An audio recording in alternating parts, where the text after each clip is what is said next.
যে আজিৰ তাৰিখত বা এনে এটা পৰিৱেশত আজিৰ তাৰিখত যদি জনপ্ৰতিনিধিয়ে যদি এনেধৰণৰ কাৰ্যকলাপত যদি জড়িত থকা বাতৰি প্ৰকাশ পায়, এটা খুবেই এটা মৰ্মান্তিক ঘটনা, দুখজনক ঘটনা।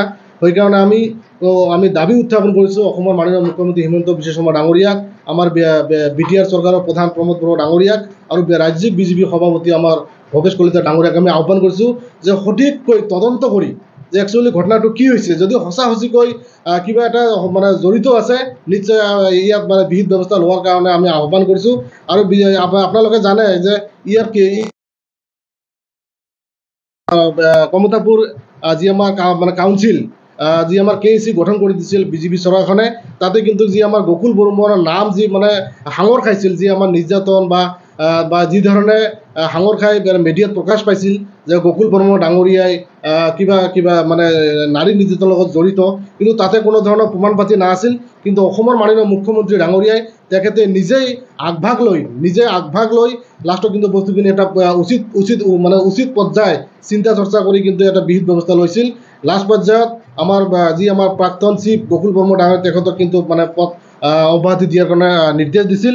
সেই মৰ্মে কিন্তু আজিৰ তাৰিখত আমাৰ গকুল বৰ্মা ডাঙৰীয়াই তেখেতে নিজৰ স্বইচ্ছাই পদ ত্যাগ কৰিছিল। সেইকাৰণে মাননীয় মুখ্যমন্ত্ৰী ডাঙৰীয়াক মই আহ্বান কৰিছোঁ যে আইনখন আপোনালোকে মানে একেখন গতিৰে আপোনালোকে ব্যৱহাৰ কৰক বা একেখন গতিতে আপোনালোকে বস্তুখিনি মানে নিৰ্ণয় কৰক। সঁচাকৈ যদি এই ক্ষেত্ৰত যদি আমাৰ অৰূপ কুমাৰ দে ডাঙৰীয়া যদি জড়িত আছে, আমি অতি সোনকালে দাবী উত্থাপন কৰিছোঁ উচিত এটা তদন্ত কৰি এটা বিহিত ব্যৱস্থা লোৱাৰ কাৰণে আমি আহ্বান জনাইছোঁ।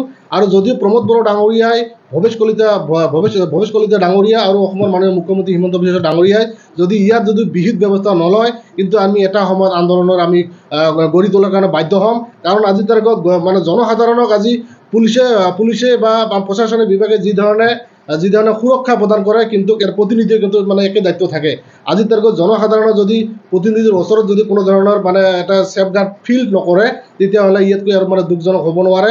সেইকাৰণে আমি আহ্বান কৰিছোঁ আমাৰ BTR চৰকাৰক, বিশেষকৈ আমাৰ প্ৰমোদ বড়ো ডাঙৰীয়া আৰু ৰাজ্যিক সভাপতি আমাৰ তোমাৰ ভৱেশ কলিতা ডাঙৰীয়া আৰু বৰ্তমান আমাৰ মুখ্যমন্ত্ৰী হিমন্ত বিশ্ব ডাঙৰীয়া অতি পলমে উচিত তদন্ত কৰি যি ধৰণে ঘটনা ঘটিছে অৰূপ কুমাৰ দেৰ লগত, তেখেতে নিজে কৈছিল যে এইটো চক্ৰান্ত, নাম্বাৰটো কিন্তু তেখেতৰ হয়। ইয়াত কেনেকৈ কি চক্ৰান্ত হ'ব পাৰে এইটো বস্তুখিনি আমি ক'বলৈ নাযাওঁ। ইতিমধ্যেই যি মানে পেপাৰ ষ্টেটমেণ্টত যি ওলাইছিল, মিডিয়াত যি ওলাইছিল, ইয়াৰ ওপৰত ভিত্তি কৰি তদন্ত কৰি উচিত পদক্ষেপ ল'ব লাগে আৰু আইনখন সকলোৰে সমান হ'ব লাগে। আজি যি ধৰণে গকুলৰ কাৰণে যি ধৰণে পদক্ষেপ লৈছিল, সেইকাৰণে মাননীয় মুখ্যমন্ত্ৰী ডাঙৰীয়াই একেই দিশত পদক্ষেপখিনি ল'ব লাগে। আৰু যদি নলয়, নিশ্চয় আমি কিন্তু সদৌ গুজৰাট ছাত্ৰ সন্থাই ইয়াৰ কাৰণে আন্দোলন আমি গঢ়ি তুলিম। আৰু যিহেতু ফকীৰাগাঁও সমষ্টি এটা অপেন চিট হয়, তাতে কিন্তু কোচ ৰাজবংশী জনগোষ্ঠীৰ মানে বহুত আমাৰ ভোটাৰ আছে, তাতে যাতে এজন ভাল মানে প্ৰতিনিধি আমাৰ প্ৰয়োজন আছে। যদি সঁচাকৈ এনেধৰণৰ কাৰ্যকলাপত জড়িত থাকে, ক'বলৈ গ'লে এটা সমাজৰ কাৰণে বিৰাট এটা ক্ষতিকাৰক। আৰু নিশ্চয় আমি আক্ৰমী কিন্তু এনেধৰণৰ পদক্ষেপ আমি গ্ৰহণ নকৰিম। অনাগত দিনত আমি ইয়াৰ কাৰণে বিহিত ব্যৱস্থা লোৱাৰ কাৰণে আমি সাজু আছোঁ। বৰ্তমান BJP চৰকাৰখনে বা ভাৰতৰ প্ৰধানমন্ত্ৰী ডাঙৰীয়া, অসমৰ মাননীয় মুখ্যমন্ত্ৰী হিমন্ত বিশ্ব শৰ্মা ডাঙৰীয়াই যি ধৰণে নাৰীক সন্মান বা যি ধৰণে বেটী বচাও বেটী পঢ়াও, যি ধৰণে নাৰীৰ ওপৰত যি ধৰণে গুৰুত্বপূৰ্ণ ভূমিকা গ্ৰহণ কৰি আছে, এনে ক্ষেত্ৰত কিন্তু আমি দেখিবলৈ পাইছোঁ যে এটা জনপ্ৰতিনিধিয়ে যি ধৰণে তেখেতৰ হোৱাটছএপ নাম্বাৰৰ পৰা যি ধৰণে অশ্লীল ইংগিত ইতিমধ্যে ছ'চিয়েল মিডিয়া বা আমাৰ মিডিয়াৰ যোগে প্ৰকাশ পাইছে, আজিৰ তাৰিখতে কিন্তু কোনো ধৰণৰ ইনকুৱাৰী নহ'ল বা কোনো ধৰণে তেখেতৰ ওপৰত যি ধৰণে বিহিত ব্যৱস্থা আজিৰ তাৰিখত আমি দেখা পোৱা নাই।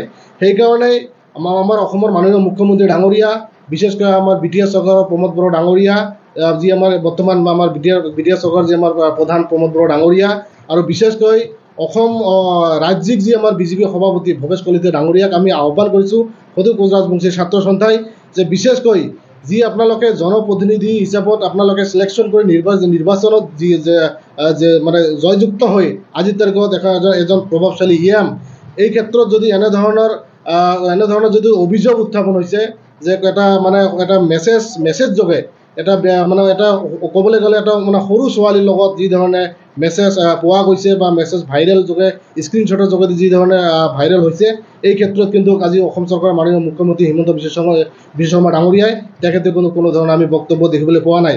মাজতে আমি দেখিবলৈ পাইছোঁ বিভিন্ন সময়ত বিভিন্ন ছ'চিয়েল মিডিয়াৰ যোগেদিয়ে হওক বা বিভিন্ন আমি ইলেক্ট্ৰনিক মিডিয়াৰ মাজেদিয়ে হওক, অৰূপ কুমাৰ ডাঙৰীয়াই কিন্তু বিভিন্ন সময়ত কিছুমান মানুহক ধৰক ভাল কাম কৰিছে। এই ক্ষেত্ৰত আমি ধন্যবাদ দিছোঁ যে আজি আমি সদৌ কোচ ৰাজবংশীৰ ছাত্ৰ সন্থাই বিশেষ কাৰণত আজি আমি শ্ৰীৰামপুৰ আঞ্চলিক অফিচত এখন সংবাদমেল পাতিব লগা হৈছে। ইয়াতে আমি ইতিমধ্যেই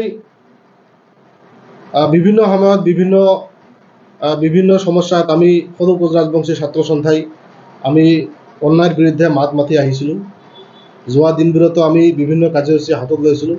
অনলি জাতীয় সমস্যা বাদেও আমি কিছুমান সামাজিক দায়বদ্ধতা, যিহেতু আমি ছাত্ৰ সংগঠনৰ লগত ছাত্ৰ সমাজৰ লগত জড়িত, এই ক্ষেত্ৰত আজি এটা বিশেষ কাৰণত আমি সংবাদমেল পাতিব লগা হৈছে। যে এই কাৰণে যোৱা কেইদিনমান আগত আমাৰ যি বৰ্তমানৰ BTR চৰকাৰৰ সন্মানীয় EM ডাঙৰীয়া অৰূপ কুমাৰ দে ডাঙৰীয়া, তেখেতে আমাৰ যি ফগ্ৰাগ্ৰাম অপেন সমষ্টিত তেখেতে ইলেকশ্যন খেলিছিল। তাতে সম্পূৰ্ণভাৱে ৰাইজে ভোট প্ৰদান কৰি তেখেতক জিকাইছিল।